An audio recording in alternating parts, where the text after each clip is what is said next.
আমরা university teachers league Jagannath বিশ্ববিদ্যালয়ের চ্যাপ্টারের পক্ষ থেকে আজকে এই সংবাদ সম্মেলন আয়োজন করেছি।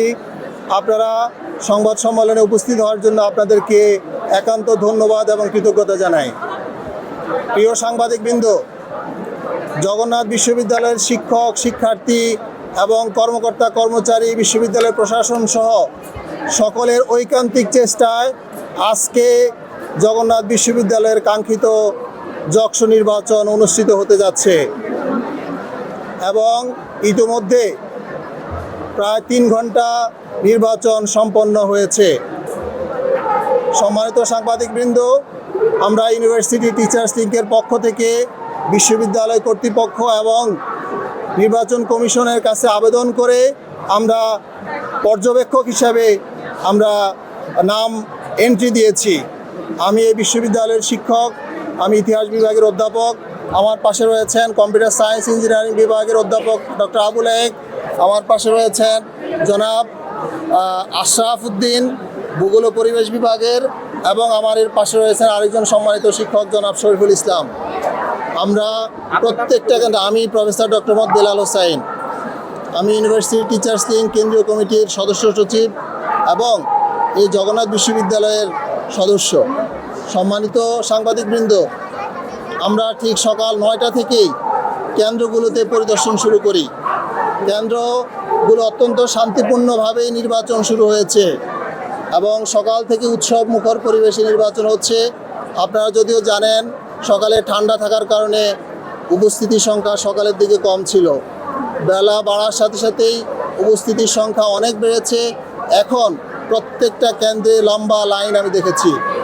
কিন্তু একটি বিষয় আপনাদেরকে অবহিত করা প্রয়োজন। আমি সকল নির্বাচনের সাথে সংশ্লিষ্ট যারা কেন্দ্রে রয়েছেন, প্রিজাইডিং অফিসার, রিটার্নিং অফিসার, সহকারী রিটার্নিং অফিসার এবং যারা কেন্দ্রে বিভিন্ন বিভিন্ন প্রার্থীর এজেন্ট হিসেবে যারা রয়েছেন, তাদের সাথেও কথা বলেছি। সবাই এই নির্বাচনের ব্যাপারে পজিটিভ মত দিয়েছেন, ভালো শান্তিপূর্ণভাবে নির্বাচন হচ্ছে। কিন্তু দুর্ভাগ্যবশত হলো সত্য, একটি কেন্দ্রে আমি প্রথম লক্ষ্য করি যে একজন এজেন্টের হাতে একটা বড় বই। সেই বড় বইয়ের মধ্যে যখন দেখি সে বই উল্টাচ্ছে আর বইয়ের উল্টা পাশে এই ধরনের পেজটা রয়েছে, এজেন্টের কাছে এটি দেখেছি। এবং এটি দেখার পরপরই যখন আমি রিটার্নিং কর্মকর্তার সাথে কথা বললাম, অন্যান্যদের সাথে কথা বললাম, তারা বলছেন এরা এগুলো নিয়ে এসছে এবং আমরা সেটা জব্দ করেছি। সম্মানিত সাংবাদিকবৃন্দ, আমরা কয়েকটি কেন্দ্রে যে এই বই পেয়ে ইনস্ট্যান্ট আমরা এগুলো সংগ্রহ করে আপনাদের জন্য নিয়ে এসেছি। কেন্দ্র থেকে এখানে এগুলো নিয়ে আসছি আপনাদের জন্য। দেখেন, আমি বলছি এটা কোন করেছে, কারা করেছে বিষয়টা তা নয়। এটি দেখেন, বিষয়টি হচ্ছে আমাদের এখানে আইডি কার্ড রয়েছে, বিশ্ববিদ্যালয়ের যে আইডি কার্ড, সে আইডি কার্ড রয়েছে ঠিক উল্টা পাশে একটি প্যানেলের নাম সহ পরিচিতি। এখানে আমি 2টা বিষয় বলতে চাই।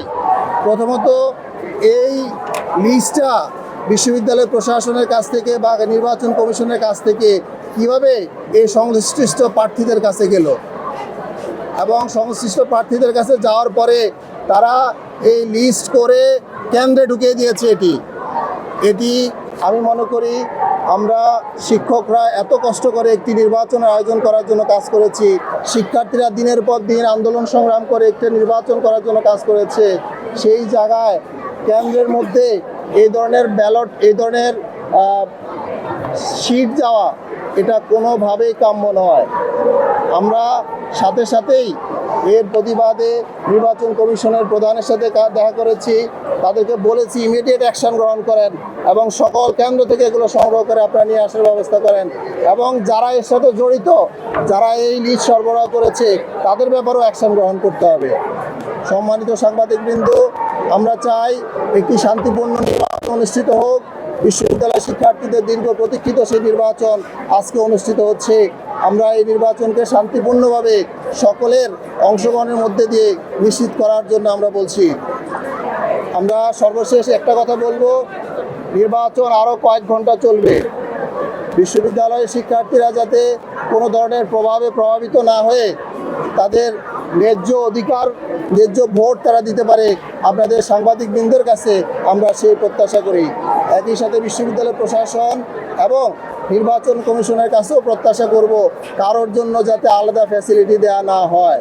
আমার শিক্ষার্থীরা যাতে নির্দ্বিধায় কোনো ধরনের প্রভাব প্রতিপত্তি ছাড়াই নির্বাচনে অংশগ্রহণ করতে পারে এবং ভোট দিতে পারে। আপনারা আজকের এই সংবাদ সম্মেলনে উপস্থিত হওয়ার জন্য আপনাদেরকে ধন্যবাদ জানাই।